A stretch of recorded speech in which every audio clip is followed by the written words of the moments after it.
Alright y'all, Young Pappy. His story happens to be, to me, one of the most interesting ones throughout the drill culture, because to this day his death has been a mystery, and as we watch this video, I think y'all gonna understand why.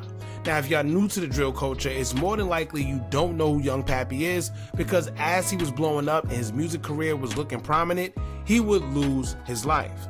Now, many times on this platform, we speak about the corruption in Chicago, whether it's by political officials, CPD, or even the EMT. I personally feel they're all in cahoots with each other, but there's also a deeper problem in Chicago, and I call them mercenary groups. Though people think it's a conspiracy theory, these are groups that have been planted in urban neighborhoods, especially in Chicago, to continue or further destruction and keep the violence going in certain neighborhoods. So basically, when the gangs are calming down and you stop seeing all type of violence happening, you get these guys going out to just commit any type of heinous crime. So one side may think it's their ops and the ops may think it's them, when in reality, it's neither side. But what that does, it fuels the gang culture, it fuels the crime, and it keeps destruction going. Now, as crazy as that sounds, there's all types of documentaries that you could check out about them on YouTube and other platforms as well. It creates the illusion of, okay, it's a crime rate, so that's why we got law enforcement. You got people called mercenaries that ride around and their job is to keep the crime rate at a certain level. Okay? Now, these people are normally ex-FBI, ex-CIA, or current CIA, and all of them are definitely ex-military. Most of them are like, they real hitmen. These the that was in wars, so they accurate with their sniper rifles and their guns, and you feel me? Yeah. They send their best. Like, these mercenaries don't be, and they pay them good. Man, they pay them good. Like, man, these people making like millions of dollars a year just to be mercenaries. Now, I mention that because Young Pappy, although he was a young man, he was looked at as a menace to society by law enforcement in his neighborhood. It's speculated that the police wanted him so bad that they themselves would either take him out, allegedly, or is responsible for dropping his location to his ops and having them get their hands dirty. One thing that contributes to that theory is the way Young Pappy passed away the night everything took place. Some say it was a car creeping up the wrong way on a block, almost as if he was being sought out, which leads many to believe that whoever took his life knew where he was going to be, when he was going to be there, and was comfortable enough to do what they did. Shout out to Trap University for the video. Y'all check out their platform and make sure y'all support, but in the meantime, make sure you hit that thumbs up button so we can get this video into the algorithm, and if you not subscribed to the platform already, make sure you do so now. Let's get into it. On May 29th, 2015, around 1:30 a.m. on the north side of Chicago, a woman is in a car with her father on Lawrence and Winthrop in the Uptown neighborhood when she notices a newer model car traveling in reverse on Lawrence Avenue coming from Kenmore Avenue with the rear driver's side door open. The car then reversed direction on Lawrence and turned back down Kenmore. As the woman and her father reached the intersection on Kenmore, they heard gunshots and saw a man running toward the car she had just seen with the back door open. The car then reversed again and went through an alley where it disappeared. Shaquan Thomas had just been shot multiple times in the back, and he was later pronounced dead. He's better known, of course, as Young Pappy. If you don't know who this is, I can only describe him as one of the best lyricists to ever come out of the Midwest, period. You know what's crazy? For as short of a period of time he had rapping and didn't really get to really enjoy the fruits of his labor, it's more than enough people that say, yo, he has to be one of the best lyricists coming from Chicago. And the crazy part is he's young. He wasn't even old enough to have a real legacy. But you still have people to this day that will swear by the fact that they think that this man is the best lyricist to come out of Chicago, or at least one of them. Just Chicago, but he's a very controversial figure, to say the least. He is, in fact, so influential that he's been dead for 10 years, and iShowSpeed, who is the #1 streamer on the planet, still called him his favorite rapper. My favorite rapper? You probably don't know him. My favorite rapper is Young Pappy. That's my favorite rapper. In 2 years, he did more to establish his legacy in hip-hop than most rappers do in a decade. But as soon as he was hot, he was dead. The Chicago police have a program called the Strategic Subject List. This is a list created by an algorithm that ranks the likelihood of certain people either being shot or carrying out a shooting. Which is crazy. You see how they use AI for everything? They say they got technology that can show the probability of you either shooting somebody or getting shot. Now, keep in mind, right? Yes, AI, I guess we're moving into that whole phase, but anything that's AI driven can be malfunction. So what if one day they label me a menace to society and I'm nowhere near that? Do I get arrested? Do they approach me with caution with their guns out? Right? So it's kind of strange. In a sense, you can say it predicts the likelihood of someone being murdered by how high they rank on the list. Crazy. And if that sounds a bit dystopian, that's because it is. There's nothing the police can really do to protect someone on this list, and most people in the city had no idea that it even existed. But to my knowledge, it hasn't been used since 2020. But when young Pappy was killed in 2015, he had a score of 500, which put him near the very top of the list. Damn. And the list was correct. To this day, no one knows who killed him. And while it's easy to say that just one of his enemies caught him, one rumor was always constant, that he was backdoored. Now, this is common when someone is murdered in the city, but where people get lost is when they state that one of his friends somehow set him up, because he was with a close friend, Duddy, the night he got killed allegedly, but I don't believe that. Pappy's circle was so close that at least 2 of his friends faced murder charges just defending his name. So the real question is, did the Chicago police give his location to the men who wanted to kill him? Now, how crazy is that? Just the mere fact that CPD is being looked at as suspects or being involved in somebody's unaliving, that should be enough, right? Because they're just not going to say that for no reason. And this has been a running rumor for a very long time, since this man was unalive. In Chicago, it's common for the friends of a guy who was murdered to say that their friend either wasn't killed by an enemy gang as a way to discredit that gang, or to say he was set up by someone if the death is too suspicious. What's not common, however, is for associates of the victim to insist that the police gave away his location to an enemy gang. Now, before you say this is highly unlikely, I'd like you to consider an important fact. This is Chicago.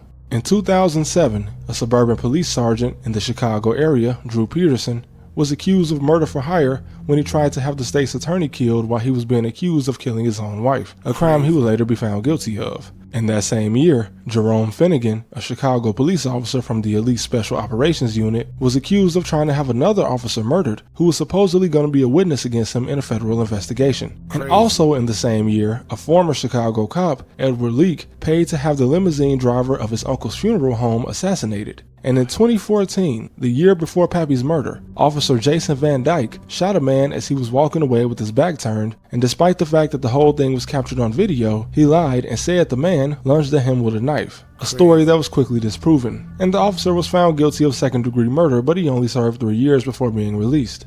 You see that? Right? And these people wonder why we carry so much aggression, why we carry so much distaste for them. Is because they supposed to be fighting crime. But for some reason, they love fighting us. Maybe they're so bored. But it also becomes a problem because nobody's policing the police. Right? I say this all the time.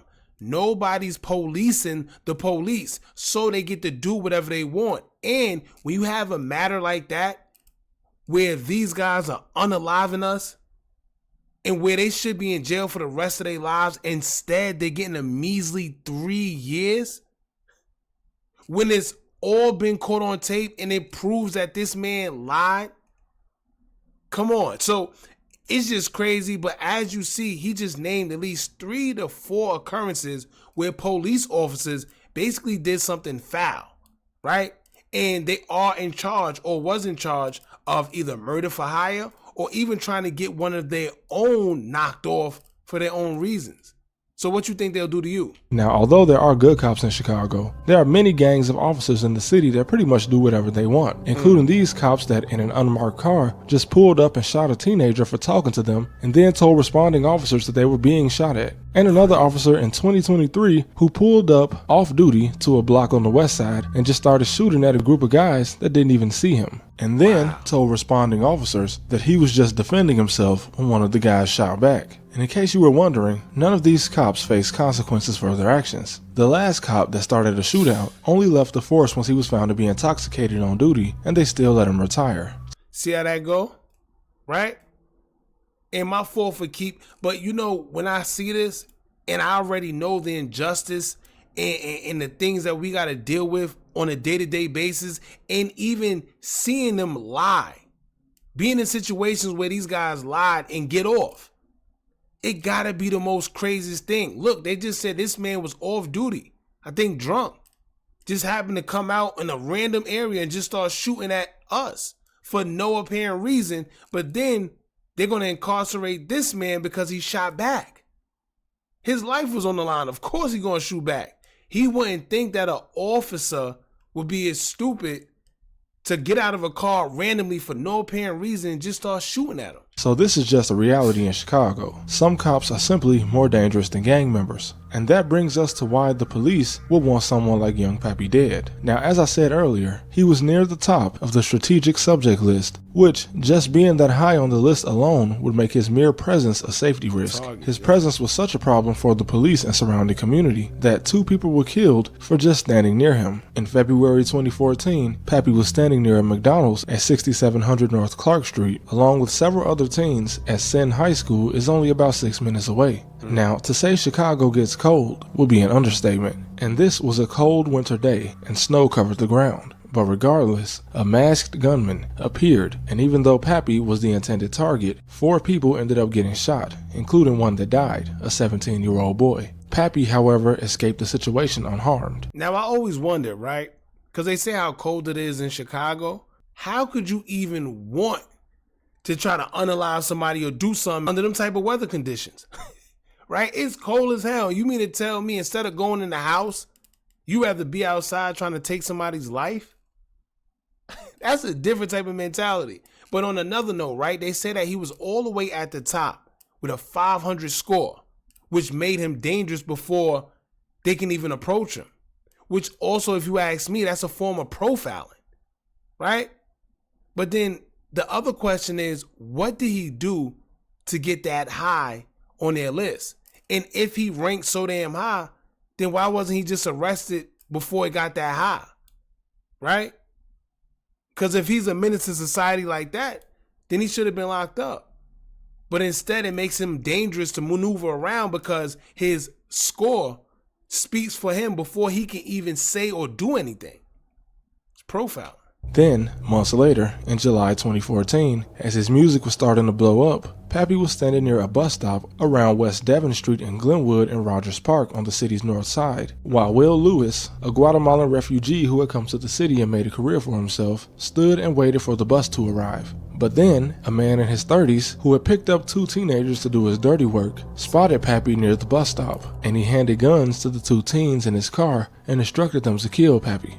But they missed and ended up killing Will Lewis. So in just 5 months, 5 people were shot and 2 killed just for being near him. And all of this heavily contributes to the theory that police, possibly just the ones in the precinct around Pappy's area on the north side, might have wanted him out the way. The police from Rogers Park to Uptown were very familiar with him, as he has so many mugshots you can actually watch him age just by flipping through them. And it was well known by authorities that he was involved in a gang war, and that these shootings that hurt other people were all targeting him. So let's try to look at this from the perspective of a disgruntled unit in a police precinct, and also the strange circumstances of his death. Now, 2 huge reasons the police appear suspicious in his death is because, according to his own brother, the police stopped by his mother's house after his death and told her that they were happy he was dead.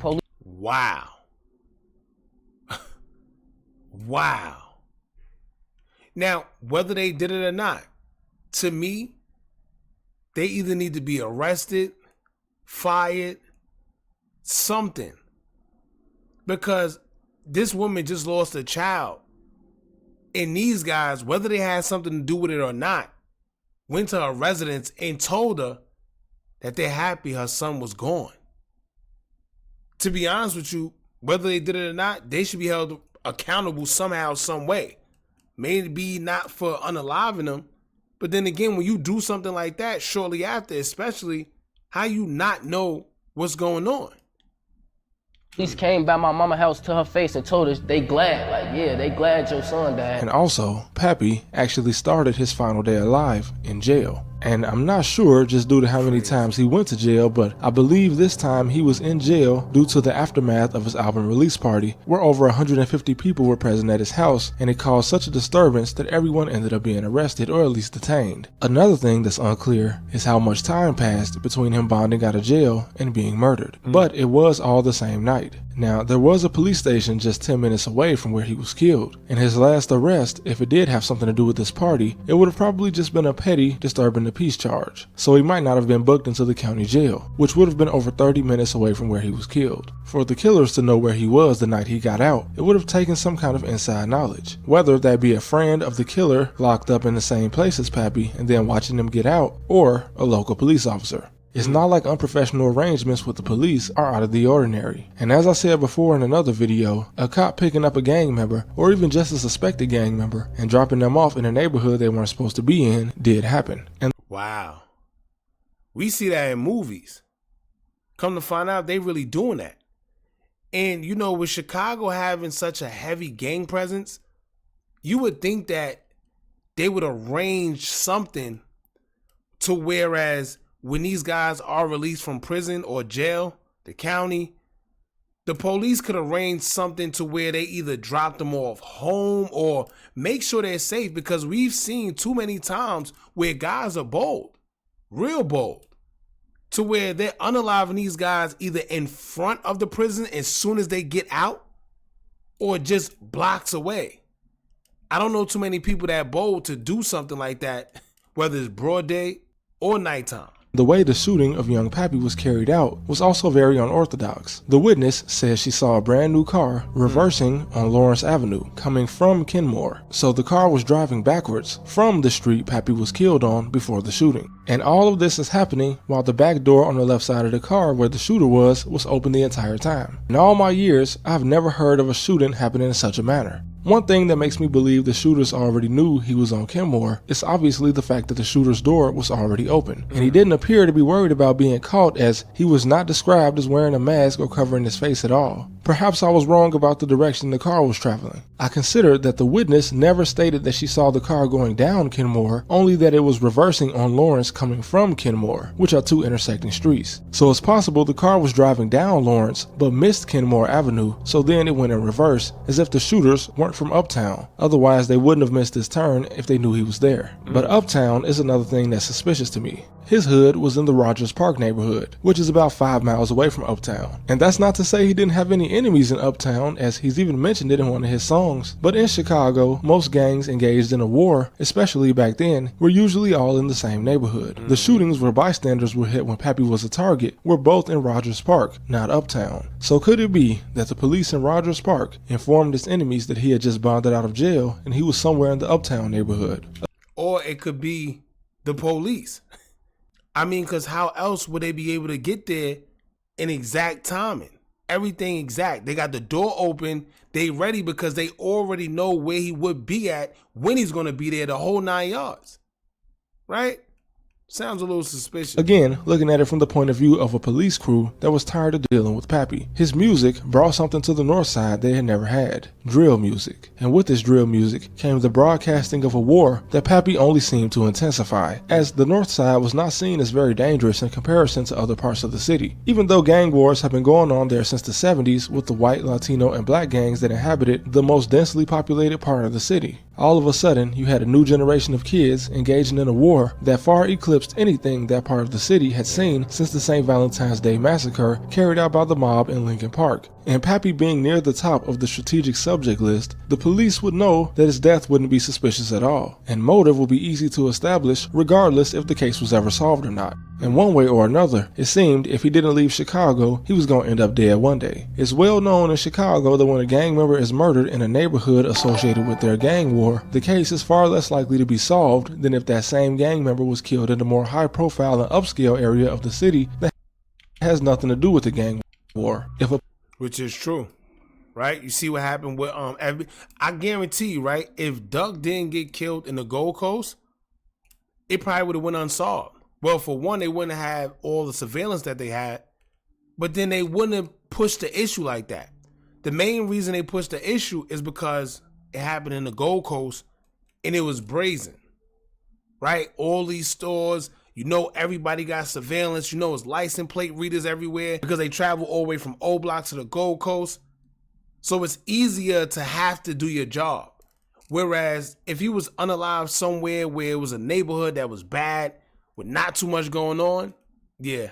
Police officer or a crew of them were to have some plot against him, this would be the perfect circumstance to get it done. And as for the police telling his mother that they were happy he was gone, that doesn't necessarily mean they had anything to do with it, but it does go toward the point that the Northside police saw him as a problem on the streets. And this list he was on, the mere existence of it, is proof that the Chicago police know that these guys didn't have long to live once it gets to a certain point. So why not just let it play out? The police wouldn't have had to give away his location. It was clearly easy to find him as he had been shot at multiple times. Could it be that a situation was set up so that when he finally was caught again, it would be in an area and at a time with less collateral damage? It's unfortunate that with the immense talent he had, young Pappy lived a lifestyle that simply wasn't sustainable. Do I believe the police somehow gave away his location to people that wanted to kill him? I'm not sure. Do I think it's possible that something like that could happen in the city of Chicago? Definitely.